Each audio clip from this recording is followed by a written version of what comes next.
नमस्कार दोस्तों, आज के हमारे इस वीडियो में हम आपके लिए उत्पन्ना एकादशी की व्रत कथा लेकर आए हैं। एक समय भगवान श्री कृष्ण और युधिष्ठिर महाराज के बीच संवाद हो रहा था। युधिष्ठिर महाराज बोले, भगवान, आप कहते हैं कि सहस्त्र यज्ञ करने से जो फल प्राप्त होता है उसकी तुलना मात्र एक एकादशी के व्रत से मिलने वाले फल से नहीं की जा सकती। कृपा आप मुझे बताएं कि यह एकादशी इतनी विशेष क्यों है और किस प्रकार यह इतनी मंगलमय बनी। इसके उत्तर में भगवान श्री कृष्ण कहने लगे, राजन, मार्गशीर्ष मास के कृष्ण पक्ष में आने वाली एकादशी पर भक्त को एकादशी व्रत करना प्रारंभ करना चाहिए। इसे उत्पन्ना एकादशी कहते हैं। इस प्रकार भगवान ने उत्पन्ना एकादशी की व्रत कथा शुरू करी। सतयुग में एक समय मूर नामक एक अत्यंत भयानक दैत्य रहता था, जिसने अपने क्रोध और बाहुबल से स्वर्ग के राजा इंद्र सहित समस्त देवताओं को पराजित करके अपने नियंत्रण में कर लिया था। इसलिए इस स्थिति से मुक्ति प्राप्त करने हेतु ब्रह्मा जी की अध्यक्षता में सभी देवता शिव जी की शरण में पहुँचे और स्वयं को बचाने के लिए भोलेनाथ से प्रार्थना करने लगे। तब भोलेनाथ बोले, हे देवराज इंद्र, इस घोर कष्टमय स्थिति से आपको केवल भगवान श्री हरि मुक्ति प्रदान कर सकते हैं। इसलिए आप उनकी शरण में जाइए, वो अवश्य आपको संरक्षण प्रदान करेंगे। यह सुन सभी देवतागण भगवान श्री हरि की शरण में क्षीर सागर पहुँचे। वहाँ जाकर उन्होंने भगवान विष्णु से प्रार्थना करी और कहने लगे, हे कमल नयन, हे मधुसूदन, आप सदैव अपनी शरण में आने वालों की रक्षा करते हैं। हे प्रभु, ब्राह्मण कुल में नाड़ी जंग नामक एक शक्तिशाली दैत्य उत्पन्न हुआ था, जिसने सभी देवताओं का संहार करने की प्रतिज्ञा ली थी। उसका पुत्र है मूर। इसकी नगरी का नाम है चंद्रावती और इस दैत्य ने त्रिलोक में हाहाकार मचाया हुआ है। इसने सभी देवताओं को पराजित कर अपने पराधीन कर लिया है। हमारी रक्षा करें।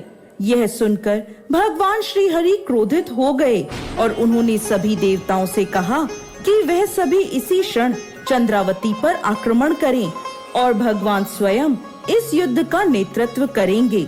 जब मूर दैत्य ने उन सभी को अपनी नगरी की ओर आते हुए देखा तो वो अपने सैनिकों के साथ गर्जना करता हुआ आगे बढ़ा। भगवान और मूर दैत्य के बीच भयानक युद्ध हुआ।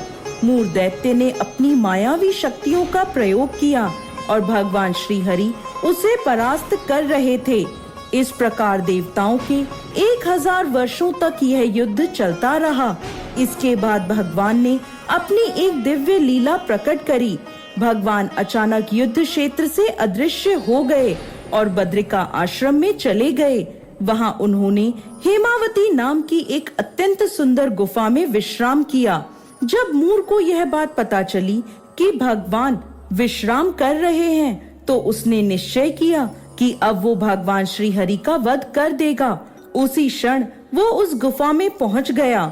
उसी समय भगवान के शरीर से एक अति तेजमय कन्या उत्पन्न हुई। वह बिजली के समान तीव्र और समस्त अस्त्र शस्त्रों से सुसज्जित थी। इस कन्या ने मूर को युद्ध के लिए ललकारा। इस अत्यंत कांतिमय कन्या को देखकर मूर भी आश्चर्यचकित हो गया। युद्ध की ललकार को उसने अनसुना नहीं करा और उसने भगवान को छोड़कर उस कन्या से युद्ध प्रारंभ कर दिया। अचानक उस कन्या ने सभी अस्त्रों का विनाश करते हुए उसका सिर धड़ से अलग कर दिया, जिससे उसकी मृत्यु हो गई। जैसे ही उसकी मृत्यु हुई, भगवान श्री हरि निद्रा से उठे और उस तेजस्वी कन्या से पूछने लगे, हे देवी, आप कौन हैं और इस असुर का वध किसने किया? तब वह कन्या हाथ जोड़कर विनम्रता से कहने लगी, हे पूर्ण पुरुषोत्तम भगवान श्री हरि, मैं आपके ही दिव्य शरीर से उत्पन्न हुई हूँ और यह आपको क्षति पहुँचाना चाहता था, इसलिए मैंने इसका वध कर दिया।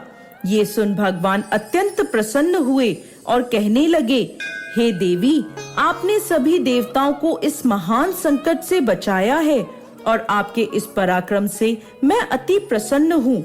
आपको जो वर चाहिए मांग लीजिए। यह सुन वो कन्या बोली, हे प्रभु, यदि आप मुझसे प्रसन्न हैं तो मुझे वरदान दीजिए कि आज के दिन मैं उत्पन्न हुई हूँ, जो भी व्यक्ति आज के दिन उपवास कर आपकी पूजा आराधना करे, मैं उसके समस्त पाप नाश कर सकूं।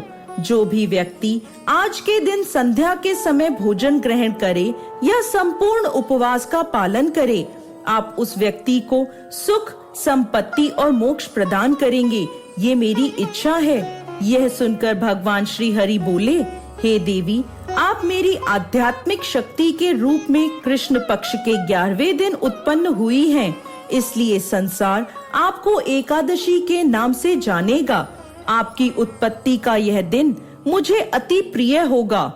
आगे भगवान श्री कृष्ण कहते हैं, हे कुंती पुत्र, जो भक्त एकादशी के व्रत का पालन करना चाहते हैं, वह उत्पन्ना एकादशी से यह व्रत प्रारंभ कर सकते हैं। इस एकादशी का व्रत करने से हजारों यज्ञों से भी अधिक फल प्राप्त होता है।